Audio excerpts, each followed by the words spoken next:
m'appelle Michel Dardenne, je suis né en 59 et je suis d'origine gantoise, francophone. Et donc j'ai grandi dans une grande famille, 6 enfants, fils d'un papa médecin, donc voilà, dans une grande maison bien aisée. J'étais pendant 13-14 ans dans la même école maternelle, primaire, humanité. Voilà, on a été éduqués de façon un petit peu dure, même sévère. Je dirais de temps en temps, quand en tant qu'enfant on faisait les difficiles, eh bien ça frappait, on était puni. Bon, c'était l'ancienne façon d'être éduqué, je dirais. Donc de temps en temps, il y avait des disputes, ça pétait les plombs de temps en temps. Enfin bon, comme voilà, toutes les familles se passent. Hein. Et alors j'ai eu en fin de ma jeunesse, j'ai eu un événement qui a un petit peu bouleversé ma vie, c'est-à-dire j'ai eu un accident de voiture. J'ai passé une semaine dans le coma et puis je me suis réveillé et voilà, bon, ça secoue évidemment tout à fait. Entre mes 18 et 25 ans, j'ai dû réapprendre toute une série de choses. Voilà, physiquement, je n'avais rien, mais j'avais eu un choc. Et donc voilà, une commotion cérébrale, c'est voilà, on frôle la mort, on se dit tiens, on remet tout en question. C'était un moment où j'observais. Donc j'avais réappris avec de l'aide d'ailleurs de bons médecins. Voilà, quand tu as mal dans les reins, dans le dos, dans les muscles, bah, tu as soif, il faut boire. Ah oui, ouais. Je n'étais plus un bébé, on ne me donnait pas le biberon, donc je devais moi-même savoir, je vais boire. Dans un premier temps, j'ai essayé de comprendre comment doit fonctionner un être humain. C'est-à-dire, un être humain, il a des besoins physiologiques. Il faut dormir, il faut se lever, il faut vivre un rythme, et puis il faut étudier. Donc il y a toute une série de choses que j'ai dû réapprendre, reprendre comme habitude. Bon, c'était parti, je ne savais pas très bien comment je vais faire, même si je n'avais rien oublié de tout ce que j'avais appris, les maths, le latin, la grammaire, enfin je veux dire, tout ça je connaissais bien, mais j'ai dû réapprendre tout ce qui est conditionnement. Alors, est-ce qu'à ce moment-là, vous avez eu une crainte vous avez eu peur de la mort? Non, je n'ai pas eu peur de la mort, enfin moi je me suis réveillé, c'est-à-dire que je me suis dit, voilà, j'étais presque mort, et puis j'observe les gens, et puis je dis, qu'est-ce qu'ils font les gens? Et puis je voyais des gens, ah oui, on sort et pendant 8 heures ou 10 heures, toute la nuit, on boit un verre et on discute même pas parce qu'il y a trop de musique. Je me dis, c'est quoi ça?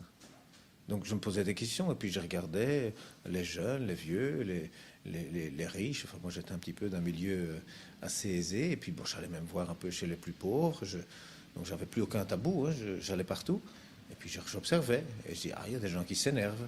Ah, c'est bizarre. Puis il y en a d'autres qui boudent, et puis il y en a d'autres qui sont sages, et puis il y en a d'autres qui se foutent des autres pour se protéger eux-mêmes, qu'on se foute d'eux-mêmes. Enfin, je voyais des tas de comportements, et je disais, bah, il y a des tas de comportements qui ne font pas plaisir. Et donc j'ai dit, tiens, celui-là il ment, celui-là il se fout des autres, celui-là il se fâche, et ça se termine en dispute. C'est quoi tout ça? Ça n'a pas de sens. Parce que, je veux dire, quand on a frôlé la mort, qu'est-ce qui compte finalement? Tout ce qui compte, c'est d'essayer de se faire plaisir l'un l'autre, d'avoir une vie harmonieuse, pleine d'amour. Il n'y a que ça, quoi, se faire du bien. À quoi ça sert autrement de vivre? Et alors, je me posais des questions. Qu'est-ce qu'on fait là? Pourquoi on est là? Puis mes parents s'éloignaient de la religion. Ils avaient été très catholiques. Et je me dis, tiens, c'est quoi finalement? Ah oui, la religion, c'est pour les enfants. Ouais. Oui, Saint-Nicolas, c'est pour les enfants, mais la religion, c'est quand même pas la même chose. Je cherchais, et puis l'éducation catholique, c'est une éducation où voilà, on s'amuse, des belles chansons, on lit des beaux textes. C'est pas vraiment dans le sens où Dieu a dit il faut faire comme ça, et puis Dieu il a dit aussi que si on fait pas ça ou qu'on fait des mauvaises choses, on sera puni. Donc c'est pas comme ça le catholicisme. Le catholicisme, c'est plutôt voilà, on fait des bonnes choses ensemble. Il y a tout un rite, toute une culture. Voilà, des retraites, les dimanches, les communions, les mariages, il y a des tas de choses, des fêtes amusantes. Mes parents sont très cultivés sur la religion, et puis mon père, de temps en temps, il racontait, hein, oui, Job, il a dit comme ça, Salomon, comme ça, il racontait Moïse, etc. Et donc il racontait des choses, mais je ne trouvais plus les réponses par rapport à tout ce que je voyais. J'étais confronté à des tas de choses, je me remettais en cause, voilà, tout mon conditionnement était parti et je n'étais plus un enfant, j'étais un adulte. Je n'avais plus peur des autres, comme un enfant peut avoir peur de quelqu'un. Non, je dis, ah, tu t'énerves sur moi. J'observais, je dis, pourquoi tu t'énerves? Ça sert à quoi? C'est quoi que tu recherches? On voit, c'est de l'impulsion. Alors, on commence à lire des livres et Kant et Freud. Et, enfin, on cherche, hein, tout ça pendant que je faisais des études de marketing et de finance à côté. Je cherchais, j'essayais de voir mais à quoi ça sert tout ça. Je m'intéressais un peu à la psychologie d'entreprise, tout ça, voilà. On finit ses études, on trouve du boulot, on se marie, un enfant, deux enfants, trois enfants. Voilà, on est confronté aussi, on doit éduquer les enfants. Ah oui, mon père, il me frappait quand je criais. Je dis non, c'est pas bien. Alors moi, je frappais plus mes enfants, mais juste je gueulais. Mais je voyais que ça marchait pas bien non plus. On se disputait, c'est pas agréable. Et puis alors, on dit, bon, j'instaurais parfois des jeux. Je dis, tiens, voilà, une fois par semaine, vous pouvez tout dire de votre père, ce que vous voulez. Critiquez-le, allez-y. Et ben, il se lâchait. Parfois, c'était dur à entendre. Bon, ben, j'essayais des nouvelles versions, des nouvelles... J'appelle ça parfois des logiciels. On a tous le même cerveau dans le monde entier, mais les cultures, les religions, finalement, c'est des logiciels. C'est comment est-ce qu'on fait pour réagir à telle ou telle situation. Et puis j'essayais sans arrêt une nouvelle version. Je cherchais un petit peu dans le bouddhisme. Je regardais, témoins de Jéhovah, ils disent ça. J'allais chercher. Je cherchais un peu partout. Les athées disent ça, les grands philosophes, ils disent ça. On recherche en arrière chez les Grecs, qu'est-ce qu'ils racontaient, Aristote. Et on lit, on essaye de voir c'est quoi. Est-ce que vous auriez pu éventuellement, imposer, non, mais enseigner à vos enfants de vivre en tant que bons catholiques, donc voilà, aller à la messe, pour qu'ils puissent être de bons citoyens, de bons catholiques, de bons chrétiens? Oui, mais ça, je dois dire, non, de nos jours, les parents catholiques, je crois qu'ils ont beaucoup de mal, parce que mes enfants, ils ont été dans une école catholique, mais même le prof de religion, il ne croit pas en Dieu. Je veux dire, dans la même école catholique, je demandais parfois, tu es un directeur, vous croyez en Dieu? Bon. Attends, mais quoi, vous êtes directeur d'une école catholique, vous ne croyez pas en Dieu? Quelle éducation vous donnez aux enfants? Vous savez, enfin, je demandais à mes enfants, il y en a combien d'enfants qui croient en Dieu en classe? Fous-nous la paix avec ça, c'est quoi Dieu? Même dans une école catholique, les enfants ne croient même plus en Dieu.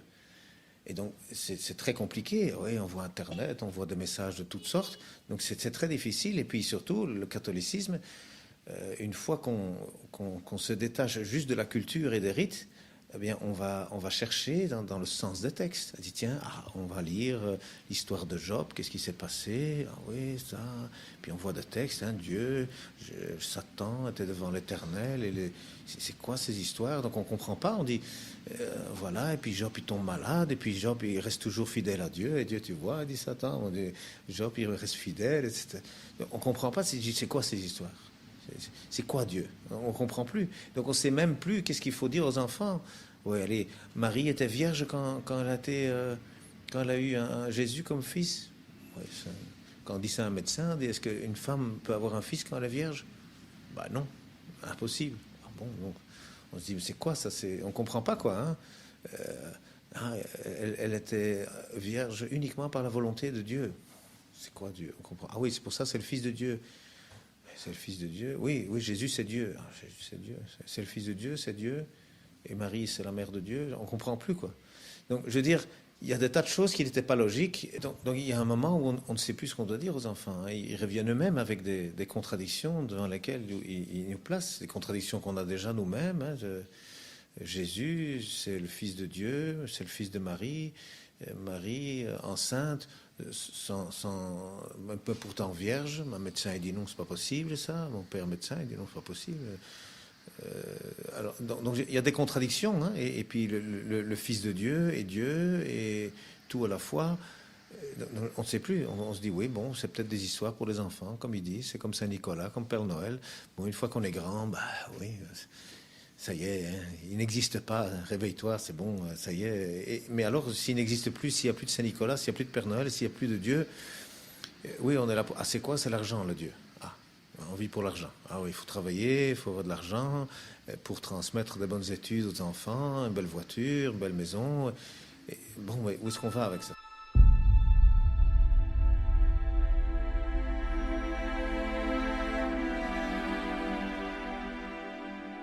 Vous êtes épanoui, vous avez une bonne situation, je veux dire, professionnelle, familiale, mais cette question, elle reste au fond de vous. Oui, enfin, professionnellement, j'ai travaillé dans une multinationale de l'informatique, et puis après, j'ai créé ma propre société, et puis encore une autre société. J'ai donné des cours au niveau universitaire, BBA, MBA, enfin, des cours en français, des cours en anglais. Enfin, je veux dire, moi, je gagnais de l'argent, les gens me respectaient. Tous les gens disaient, oui, c'est vraiment une famille idéale, etc. Enfin, j'étais vraiment dans le cliché occidental typique. Voilà, c'est comme ça marche bien. J'avais été aux États-Unis, donc il y a un tas de choses que j'avais vues aux États-Unis. Voilà, l'argent, et on fait les emprunts, et puis on emprunte l'argent, on achète, et puis voilà. Tout le monde croit qu'on est riche, et puis on se dit, bon, le soir, on se dit, et alors quoi? Juste, on regarde la télévision. Attends, ça devient aussi bête que de boire un verre dans un dancing, quoi. Qu'est-ce qu'on fait là? On est assis dans la télévision, on ne discute même plus dans la famille, chacun se bat pour son programme, et puis il faut une télévision dans chaque chambre. Voilà, je dirais, où est l'amour dans tout ça? On ne comprend plus. Et puis alors, voilà, j'ai été confronté avec des rencontres aussi. Voilà, on rencontre des musulmans. J'ai rencontré des juifs, des hindous, des gens qui suivent l'hindouisme ou le yoga. Enfin, il y a des tas de choses. On ne sait plus c'est quoi la religion, c'est quoi la culture. On mélange tout ça. Hein. Et puis alors, on découvre des musulmans. Alors, évidemment, les musulmans, déjà, on s'en méfie un petit peu parce que qu'est-ce qu'on en dit à la radio, à la télévision, des fondamentalistes, des terroristes, des tout-déistes de quelque chose. C'est pas les christianistes ou les judaïstes, il n'y a pas, mais c'est tout islamiste. Mauvais, attention. Et puis le 11 septembre, sinon, les musulmans, ils sont pas comme ça.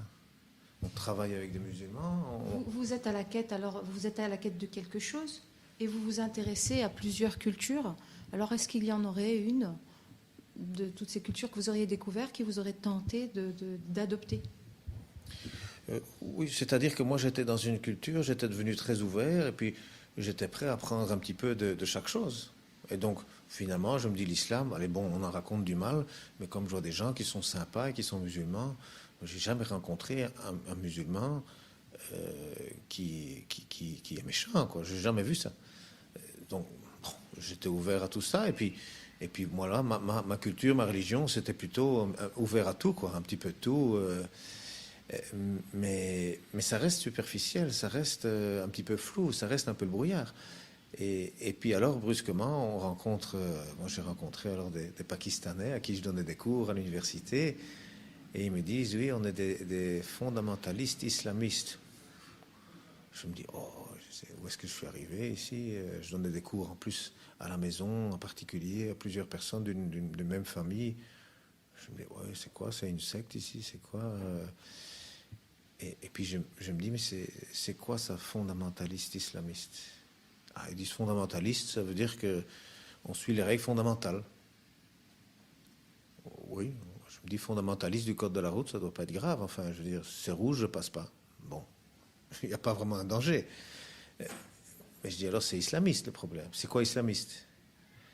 Alors il y avait un vieux, là, comme ça, le vieux grand-père, il dit, écoute, c'est un petit peu difficile parce que moi je connais rien du christianisme. Il dit, tu devrais d'abord m'expliquer un petit peu le christianisme.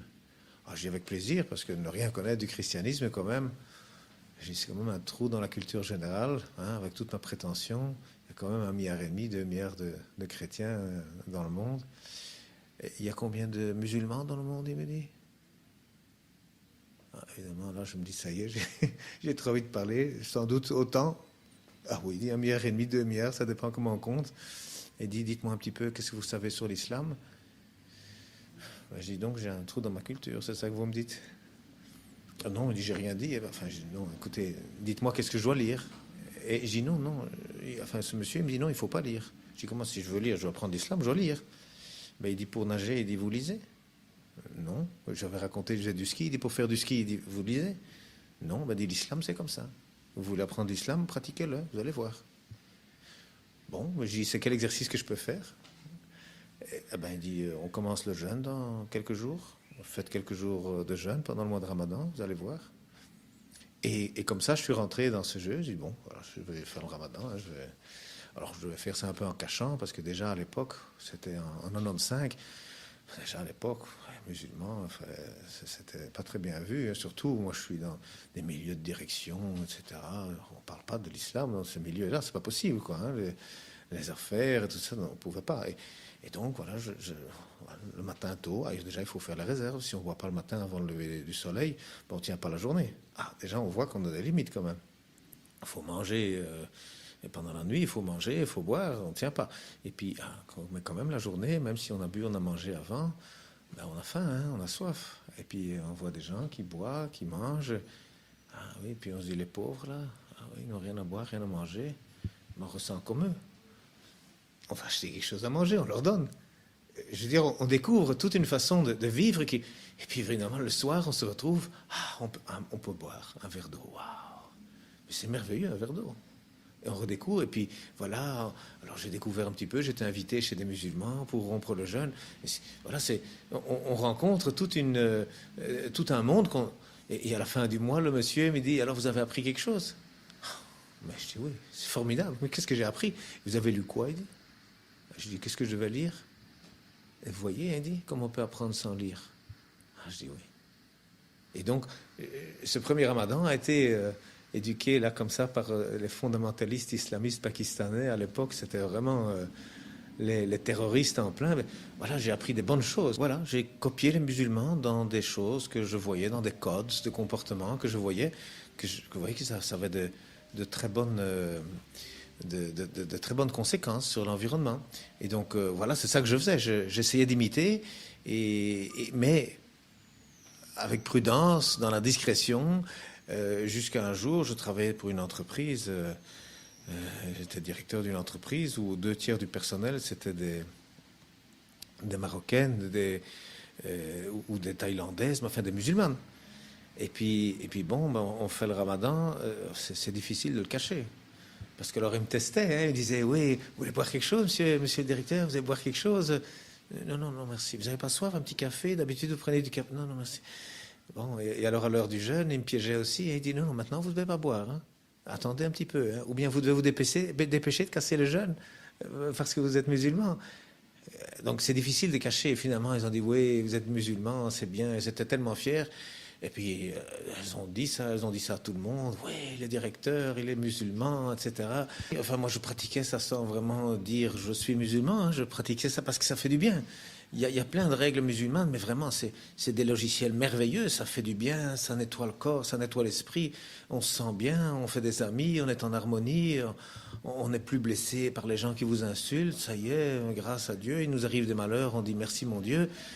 C'est une leçon, je l'apprends, je vais... Et puis alors, des difficultés, on cherche. Et alors, j'ai commencé à lire le Coran aussi. Hein, enfin, on peut pas cacher ce genre de choses à sa femme. Admettons que dans la boîte, oui, d'accord, bon, le personnel va s'en douter. Mais votre épouse, votre femme, comment est-ce que vous avez fait pour lui cacher ça? Mais on cache, c'est-à-dire que plutôt que de rentrer avant le coucher du soleil et d'attendre le coucher du soleil pour manger, eh bien, je disais, j'ai encore du travail et je rentrais tard. Hein, donc, on trouve toujours des trucs pour ne pas montrer. Et puis pendant le week-end, bon, alors le week-end, je laissais tomber un jour, je dis, je vais rattraper après. Voilà, on essayait de ne pas provoquer des... Parce que c'est pas bien dans la société là, non musulmane, c'est mauvais. Pour prendre un terme musulman, c'est presque haram d'être musulman. Enfin, c'est très bizarre. C'est pas bien. On peut pas croire en Dieu. Il faut manger du cochon, il faut boire de l'alcool, mais ça sont des bêtises, tout ça évidemment. Hein, ça ne sert à rien. Il y a des pièges dans tout ça. Et puis on pète les plombs, et puis on se dispute, et puis on se sent pas bien. Et donc, quand on est musulman, ben, non, on boit pas d'alcool, ça y est. On ne déconne pas, on ne dit pas des insultes, et puis quelqu'un nous insulte, on répond par une gentillesse, et puis voilà, je veux dire, en famille, avec les amis, ben, tout ça devient brusquement des logiciels qui fonctionnent très bien. Hein, je compare ça parfois à Windows, les premiers Windows, ça se plante tout le temps, l'écran bleu, Ctrl-Alt-Delete, et puis bon, les nouveaux logiciels, ça se plante plus, quoi. Je veux dire, peu importe, les jeux, les logiciels qu'on met, ça se plante plus, c'est stable. Et donc c'est ça que j'ai... Enfin, je fais parallèle avec l'informatique parce que c'était mon métier, mais voilà, comme dans le temps, d'ailleurs, tout le monde disait Internet, c'est mauvais, c'est mauvais, c'est mauvais, et puis brusquement, on se dit, ah oui, il y a plein de bonnes choses dans Internet. Donc, les gens disent, il y a plein de mauvaises choses dans l'islam, et moi, je découvrais plein de bonnes choses, donc je les adoptais, je les prenais. Et voilà, et ça m'aidait, et jusqu'au beau jour où finalement j'adoptais tellement de choses que brusquement tout le monde dit, ça y est, Michel Dardenne, il est musulman, il est musulman. Oui, justement. Donc, ce sont vos employés, votre personnel dans la boîte qui ont un peu jasé. Comment ça s'est passé? Oui, alors bon, dans la boîte évidemment c'était très très bien, mais alors j'avais engagé un commercial que j'avais engagé et il habitait dans le village d'où j'étais, enfin Saint-Nivestrem, Saint-Martin, la Thème Saint-Martin, je veux dire, il y a plein de gens riches, etc. Et moi j'étais connu, là j'avais plein d'amis, et puis lui aussi il connaissait plein de gens, et puis lui, brusquement, waouh, tu te rends compte, Michel Dardenne, il est musulman. Et chaque fois qu'il allait dans un café, au restaurant, il disait ça à tout le monde. Tu connais la dernière, Michel Dardenne, il est musulman. Ouais, t'as un frère, il est musulman. Brusquement, en une, deux, trois, ça a été comme une traînée de poudre. Je me dis, attendez, laissez-moi un peu tranquille, quoi. Musulman, et alors quoi? C'est spécial. Je veux dire, je suis chrétien toujours et j'ai appris des choses en plus. Ah, il y a aussi encore le prophète Mohammed, sallallahu alayhi wa sallam, que lui aussi, il a ajouté des choses, d'ailleurs, comme Jésus l'avait annoncé, parce que Jésus l'annonce, il dit, je dois partir, un autre viendra après moi, je ne peux pas vous le dire maintenant, parce que vous n'êtes pas prêts. Donc c'est marqué dans la Bible. Hein, et on dit, bon, ah, oui, c'est là, ah, on a appris le nouveau logiciel, c'est bien, et puis brusquement, tout le monde dit, ça y est, il est fou. Bon, alors oui, ça a été même violent, parfois. Oui, alors, quelles ont été les conséquences? oui, alors évidemment, il y a des gens qui aiment l'argent. Et brusquement, ça devient une bonne raison de dire il ne faut pas donner d'argent à Michel. Il faut lui prendre, il faut tricher avec lui. C'est un ennemi, c'est un traître. Et puis brusquement, on se retrouve avec des tas. Et puis, qu'est-ce qu'on ne dit pas sur les musulmans? Et puis, j'avais été en vacances un jour au Maroc. Et puis donc, j'avais envoyé de l'argent pour payer la location là-bas. Enfin, j'avais cherché un appartement sur Internet. Et ça y est, mon banquier, qui connaît mon frère, il avait dit, ton frère, il envoie de l'argent au Maroc, il finance Al-Qaïda. Donc, mais des bêtises, hein. Et alors les gens commencent à parler, ça va à toute allure, le ragot. Qu'est-ce qu'on peut faire contre le ragot? Les gens parlent, ils disent du mal, ils le disent pas en face, ils disent derrière le dos. Et puis brusquement, le banquier dit, mais c'est quoi? Et puis on est sur des listes à suspecter, attention. Et puis... Donc ça a été très loin, cette traînée de poudre qu'on a fait à partir de votre société même. Oui, parce que finalement, la société n'appartenait pas à des musulmans. Et puis, les actionnaires de la famille, d'ailleurs, ils ont dit, écoute, l'islam, c'est bien pour les ouvriers, mais pas à ton niveau, quoi. Hein. Je dis, quoi, c'est pas à un autre niveau. Je dis tu t'habilles comme tu veux, tu mets le caleçon que tu veux, laisse-moi tranquille, laisse-moi penser comme je veux. C'est quoi le problème?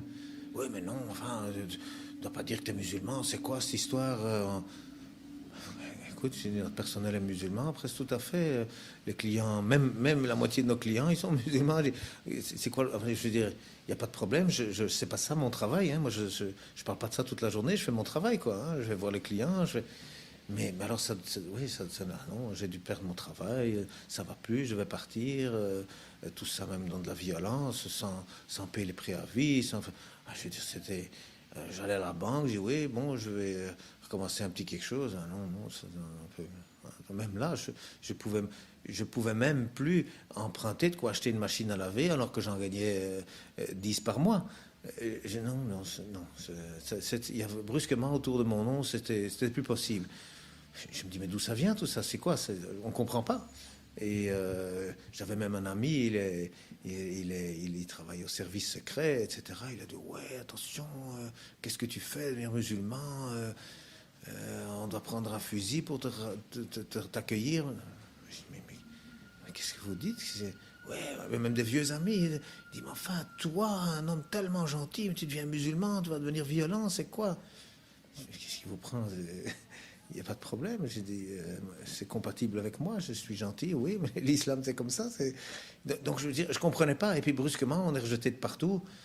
Puis, on se retire un petit peu. On dit, c'est quoi? On n'a pas envie de discuter de ça toute la journée. Et puis, on perd son travail. Et puis, il y a un tas de gens qui vous mettent des bâtons dans les roues. Et puis, bon, on se sent plus bien. Hein. Oui, sans jeu de mots, ça a été une réelle descente aux enfers. Oui, professionnellement, oui. Professionnellement, oui, mais... voilà, j'ai comme ça été poussé un petit peu. Alors, il y a des gens qui m'ont dit, écoute, si tu veux, viens au Maroc, il y a de bonnes choses à faire là aussi. Même des Français qui me disaient, viens en France. Bon, je me suis dit, bon, bah bon. Allez, j'avais travaillé 2 ans en France déjà aussi. J'ai dit, tiens, je vais aller au Maroc, hein, comme ça je vais apprendre un peu l'arabe, je vais apprendre ce que c'est. puis je suis allé travailler là-bas, tout en gardant les contacts ici, évidemment. Hein, et enfin, ce sont des changements. Bon, parfois, il faut les faire parce qu'on est poussé. Il y a des disputes dans la famille, il y a des disputes quand on voit les gens, ils parlent que de ça.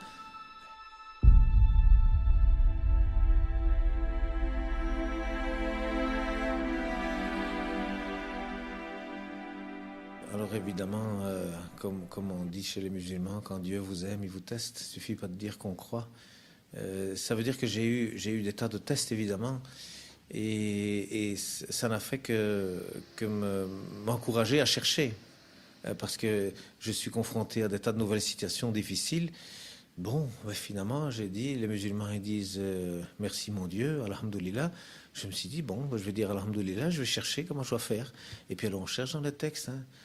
Et puis alors je me suis insulté de mon père parce que mes frères excitaient mon père. Mon père qui avait eu un petit accident cérébral à l'époque aussi, c'est un petit peu difficile, les vieils hommes. Et puis alors je lis dans l'islam, il faut toujours être gentil avec les parents. Ouais, mais attends, mais il m'insulte comme ça. Je demandais, j'allais à la mosquée, je demandais, oui, mais attends, mais il me dit des choses comme ça, il me fait des méchantes choses comme ça. Il dit, reste gentil avec ton père. Bon, je restais gentil. Il m'insultait. Bon, je restais gentil. Et puis ma mère, j'essayais. Elle, évidemment, elle souffrait de ça. Hein, elle souffre toujours de ça. Enfin, elle dit, oui, je peux pas voir mon enfant, c'est quoi c'est vrai, bizarre. Parfois, je vois mon père comme ça. Il dit qu'il aime sa femme, mais il empêche de voir ses enfants. Pour moi, ce n'est même pas compatible. Enfin, je me dis, bon, il ne veut pas me voir, ça va, je ne veux pas le voir. Ma mère veut me voir. Bon, on fait ça en cachette alors. Non, alors parfois même, elle doit le repousser parce qu'il est... Non, il ne faut pas le voir, lui. Mais parfois, il est gentil aussi, hein, je veux dire. Il a... Bon, ça va, des vieilles personnes... Bon, parfois c'est difficile, il a eu un petit accident cérébral, et je veux dire, voilà, tout ce qu'on peut faire, c'est être gentil. Mais c'est l'islam qui dit non, il faut être gentil. Enfin, je réfléchis, ouais, mais moi, dans l'ancienne version que j'ai appris de mes parents, même dans la famille, on m'insulte, je dois rendre l'appareil. Quand j'ai insulté aussi, je me fais respecter. Mais l'islam dit non, réponds pas à la gentillesse. Au plus on est méchant avec toi, tu réponds pas à la gentillesse. Puis j'ai essayé tous ces logiciels, je dirais, hein, puis ça marche. Oui, ça calme la situation, c'est plus facile. Et puis voilà, va aider. Demande à Dieu qui te guide et va dans des situations où tu peux être utile, tu peux aider. Et puis voilà, je gagne moins d'argent, mais voilà, j'ai aidé à démarrer une école. Il y a maintenant 600 élèves qui me disent Monsieur Michel, ils sont tous fiers et contents de moi. Les parents me remercient. Enfin, je veux dire, j'ai plein de bonheur et je crois que j'ai fait plus d'utilité en quelques années où j'ai gagné moins d'argent que toute ma longue carrière où j'ai fait plein de choses. J'ai gagné plein d'argent, j'ai fait de la vente, etc. dans des grosses boîtes. J'avais les belles voitures. Mais finalement, voilà, je veux dire, avoir une belle voiture et puis que tout le monde, il y a des tas de gens qui viennent vers vous qui ne sont plus intéressés par vous mais par votre voiture et votre argent. Je dis oui, maintenant je fais quelque chose d'utile. Là, j'ai commencé à apprendre les rites parce que prier, c'est quoi prier? Il suffit de pas mettre la tête par terre pour dire Dieu aide-moi. Non, oui, c'est utile. On peut commencer par là. Mais bon, il y a des rites il y a des façons de prier d'abord prier tous ensemble, il faut s'entendre sur quand est-ce qu'on reste debout, quand est-ce qu'on se plie en avant, quand est-ce qu'on se met la tête par terre. Je veux dire, il faut quand même s'entendre. Ça veut dire qu'il faut apprendre une série de textes pour qu'on puisse les faire tous ensemble. Et bon, j'ai appris des cours comme ça. Pendant 2 ans, j'ai suivi des cours à la mosquée. Mais bon, voilà, pour apprendre un petit peu les sourates, pour apprendre la signification. Ah oui, il y a des textes dans le Coran, mais attends, il faut voir dans quel contexte ça a été révélé, parce qu'on lit un verset comme ça, on se dit, mais c'est quoi ça? On ne comprend pas. Souviens-toi de l'abondance, fais la prière, fais un sacrifice, et ceux qui font du mal n'auront pas de postérité. Ça sert à quoi ça? Quand on lit ça comme ça veut rien dire. Mais quand on dit oui, mais ce sont 3 versets qui ont été... la plus courte sourate d'ailleurs, qui ont été révélées au moment où le prophète sallam était harcelé par sa famille qui en public le traitait de menteur, disait ouais, qu'est-ce que tu racontes comme imbécilité avec ta religion, moi j'ai l'argent, j'achèterai une place au paradis, lui disait son oncle. Et puis voilà, lui il reçoit cette sourate là, voilà, la famille vous insulte, les amis vous insultent, ça y est, souvenez-vous que vous êtes bien. Nettoyez-vous, faites vos exercices avec des textes saints, aller aider des gens qui en ont besoin. Ça y est, ceux qui disent du mal, vous oubliez. Voilà, un petit logiciel sympa, quoi. Oui, et alors on apprend à la mosquée, il y a des sourates, et toutes ces sourates, elles ont des significations, et voilà, c'est intéressant. Et puis une fois qu'on a compris comment ça marche, eh bien, chaque fois qu'on lit un petit peu, hein, on cherche, tiens, on demande à la mosquée, tiens, dans quel contexte est-ce que tel verset ou tel verset a été révélé, et puis alors on sent toute l'histoire du prophète, ça c'est là, oui, il y a eu ça, il y a eu ça, la polygamie, le ceci, il y a des tas de choses, hein, comme ça que oui, bon, ah, c'est dans ce contexte-là, oui, bon, alors on comprend, et c'est ça qui est intéressant, c'est que j'ai appris comment lire le Coran, parce que si on ne sait pas, ben, on voit un texte, on se dit, c'est qui ça, c'est de la prose en arabe. Bon, c'est joli en arabe, maintenant je sais, j'ai appris un peu d'arabe, mais quand on n'est pas arabe, on se dit, c'est quoi ce texte, ça veut rien dire. Donc, je veux dire, c'est difficile. On voit des traductions qui en plus ne sont pas toujours tout à fait justes. Hein, la traduction, c'est pas facile. Donc si on ne connaît pas le contexte, on ne comprend pas pourquoi ça a été écrit, cette sourate. Et alors on découvre ce qu'on appelle les hadiths, c'est-à-dire toute l'équivalent au fond de la Bible, Ancien Testament et Nouveau Testament. Et puis les hadiths, c'est je ne sais pas comment il faut dire, le dernier testament, mais comme le Nouveau Testament, c'est tout autour de Jésus, hein, paix sur lui, eh bien, les hadiths, c'est le même genre de texte autour du prophète Mohammed. Et donc, voilà, c'est agréable de découvrir à travers l'exemple du dernier prophète, comment, dans telle situation, comment il faut faire, telle situation, est-ce que ça c'est bien, est-ce que ça c'est pas bien, et puis voilà. Quand est-ce que vous avez décidé de proclamer votre appartenance alors à l'islam? Oui, enfin, je ne sais pas si j'appartiens comme ça. Finalement, on se rend compte que on est musulman, simplement. Je veux dire, musulman, c'est quelqu'un qui est soumis aux règles universelles, qu'on appelle ça l'architecte, Dieu, je ne sais pas, moi, l'univers, peu importe comment on appelle ça, il y a des règles. Il y a des règles, l'homme a été créé, que ça s'est fait petit à petit par évolution, enfin, apparemment, il y a une intelligence derrière tout ça, mais voilà, il y a un manuel d'utilisation à respecter. Et si on suit ce manuel d'utilisation, les messages de Dieu qui viennent depuis Noé, Abraham, Moïse, Jésus, paix sur eux, le dernier prophète Mohammed, on reçoit des messages, et ces messages, mais vraiment, quand on les suit, eh bien, on vit en harmonie, oui, c'est parfois difficile, il faut faire son possible, il faut apprendre tout le temps, mais il y a toujours des bonnes issues à long terme. Tandis que souvent, dans ces vieux modes de fonctionnement, il y a des tas de choses très attirantes. Tu dis, ah ouais, on peut faire un emprunt, on a une grosse bagnole, belle maison. Ah oui, et puis quand ça va moins bien pour le travail, ah oui, il faut payer maintenant. Ah, ça devient dur, alors on doit vendre la maison. Je veux dire, on voit que finalement, quand on respecte les règles que Dieu nous a imposées, ça marche mieux. Je dirais, c'est comme l'architecte, c'est comme l'ingénieur qui fait une voiture. Mais il sait quelles sont les limites de la voiture. Il dit, il faut rouler comme ça, il faut la chauffer doucement, il faut la rôder. Il ne faut pas freiner trop brusque dans la tournant doucement. Attention, si le terrain est cabossé, doucement, ça doit casser les amortisseurs. Quand on respecte le guide d'utilisation de l'ingénieur qui a conçu la voiture, elle va fonctionner longtemps. Et puis si on dit non, voilà, j'ai une belle voiture, elle est chère, donc je vais faire du tout-terrain, je vais tout casser. Elle casse alors, hein, puis on tombe en panne, et puis on a des misères. Et donc c'est ça, je veux dire, le message de Dieu, il nous explique, voilà, l'être humain fonctionne comme ça. Il nous a créés, il sait exactement, dans les moindres détails, comment ça fonctionne. Et puis si on fonctionne selon son conseil, eh bien, oui. Et alors je m'identifie aux musulmans, il y a de la misère, on nous insulte, on nous raconte des mensonges sur nous, et puis il dit, oui, merci mon Dieu, on endure les épreuves, et puis on tâche de faire son possible, on verra bien, Dieu nous récompensera comme il l'a décidé. Alors les parents, votre père l'a mal pris. On en revient à votre vie familiale avec votre épouse et vos enfants. Comment est-ce qu'ils ont reçu la nouvelle?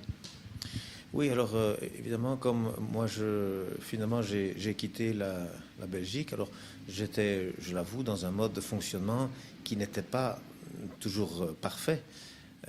Et donc, même avec ma femme, mes enfants, c'était difficile. Et je veux dire, le fait de m'être approfondi dans l'islam Bon, ben, maintenant, mes enfants, par exemple, me disent, oui, c'est très bien pour mon équilibre, je suis beaucoup mieux qu'avant, je suis beaucoup plus sympa, plus gentil. Ils me disent que l'islam m'a fait beaucoup de bien. Mais bon, par exemple, j'ai une épouse, elle n'a jamais accepté. Elle dit, ouais, mais est-ce que pour ça tu dois prier dans la chambre? Pourquoi tu dois être musulman? Comme si c'est grave. Mais, oui, enfin, t'appelles ça comme tu veux. Moi, je prends des logiciels, ils sont tous là. Face à toutes ces difficultés que j'ai eues depuis ma semaine de coma, j'ai cherché dans tous les livres et puis brusquement, je trouve ce Coran et tout est dedans. Tout est dedans. Pour chaque situation, il y a la bonne solution. J'en ai pas trouvé de meilleure. Je continue à lire ailleurs, je continue à lire la Bible. Il y a plein de choses, il y a des tas de choses dans la Bible qui ne sont pas dans le Coran. Je conseille parfois aux musulmans, lisez, il y a de bonnes choses dans la Bible. Surtout que la correction et le bon résumé se trouvent dans le Coran. Parfois, il y a des petites contradictions. On dit non, c'est juste, il y a des choses pas logiques dans la Bible et elles sont corrigées dans le Coran. Mais je continue à lire tout ça. Et puis, non, chaque fois, la solution, elle est dans le Coran ou dans les hadiths. Mais justement, comment est-ce qu'on peut vivre une situation comme ça avec un conjoint qui ne comprend pas cette adhésion à une religion qui fait peur? Comment est-ce que vous vous y prenez? Alors, est-ce que vous prenez patience ou est-ce que vous essayez de lui parler? Est-ce qu'elle est prête à vous écouter ou est-ce qu'elle garde des préjugés difficiles à effacer? Oui, c'est-à-dire que ça a été assez difficile de maintenir la relation. Et je dois dire qu'à un certain moment, par exemple, j'ai été bloqué pour des raisons administratives. J'étais bloqué au Maroc. Parce que normalement, je revenais tous les 3 mois, 4 mois, je revenais. Et alors, ce qui est très amusant, c'est que j'ai été bloqué alors pendant 6 ou 7 mois. Et je ne pouvais pas revenir. Enfin bon, on est bloqué, hein, c'est comme ça. Et voilà, il y avait une carte de séjour qui était expirée, il fallait attendre, c'était le ramadan, les congés. Enfin, bon, on est bloqué, et puis les vacances passent, et puis il faut recommencer à travailler. Donc c'était difficile. Et alors, quand je suis revenu, elle m'a dit, oui, tu es resté plus de 4 mois parti, donc selon l'islam, tu as divorcé. Attends, tu veux pas l'islam? Tu me dis, j'ai dit l'islam. Donc c'était intéressant. Enfin, c'est pas vraiment comme ça le hadith, elle avait été un petit peu vite. Mais bon, ça veut dire que, oui, ça veut dire que finalement, les relations ne tiennent pas toujours. Hein, donc je veux dire, ça c'est comme ça. Et puis bon, l'islam, il donne une solution. Et puis voilà, on refait sa vie comme dans les règles de Dieu et on retrouve son équilibre. Hein. Donc tous les problèmes finalement que j'ai eus, j'en ai trouvé la solution dans l'islam.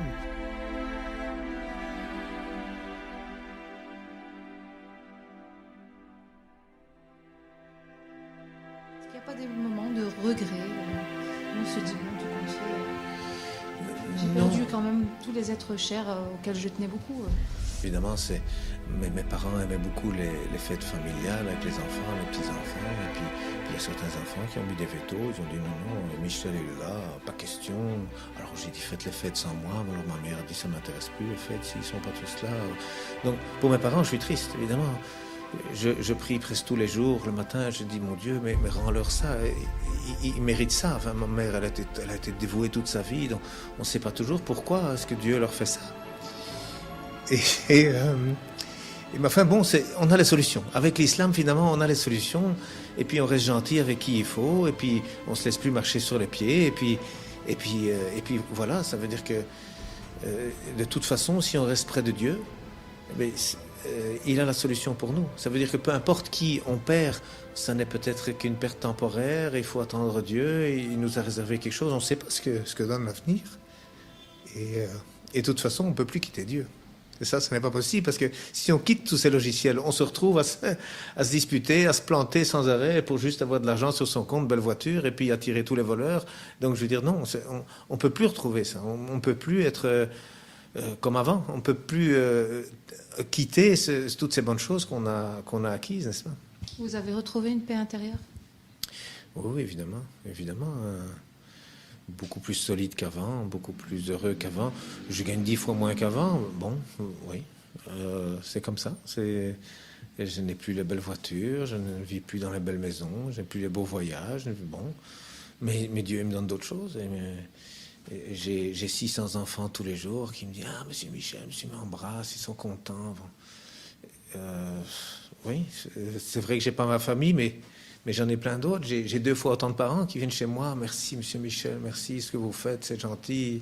Ils sont contents, les enseignantes. Bon, en plus, j'ai eu l'occasion d'écrire un livre, un rêve que j'avais depuis tout petit. Dieu, il m'a donné plein de choses.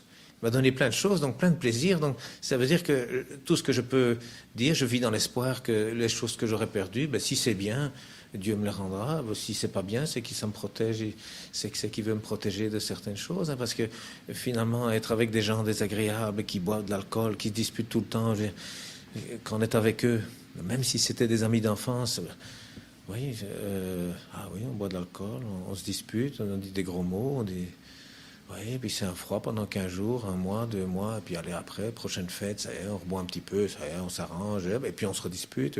Donc je veux dire, de toute façon, c'est vide de sens tout ça. Donc si Dieu il nous en sépare, bon, ben, c'est que c'est bien d'en être séparé, et puis je sens que c'est bien d'en être séparé. Il y a des choses, il ne faut pas s'en approcher, parce qu'on est obligé de faire comme eux autrement.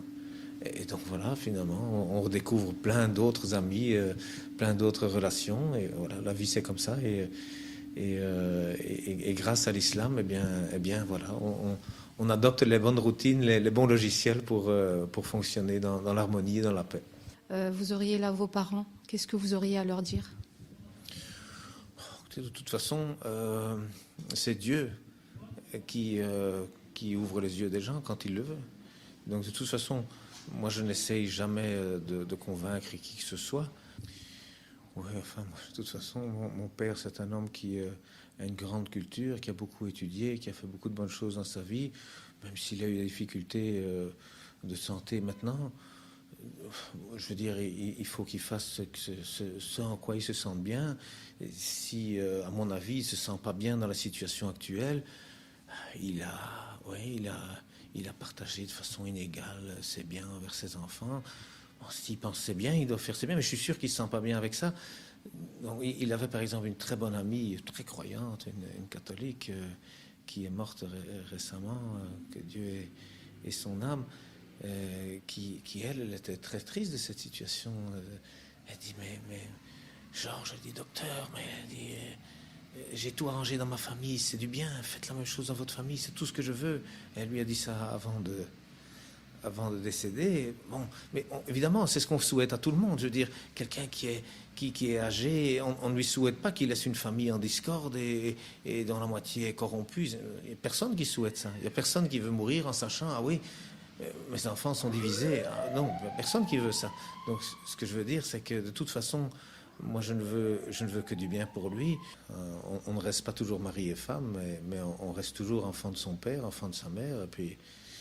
Et puis voilà, c'est comme ça. On peut renier ses parents ou ses enfants comme on veut. Je veux dire, on ne peut pas casser ce lien.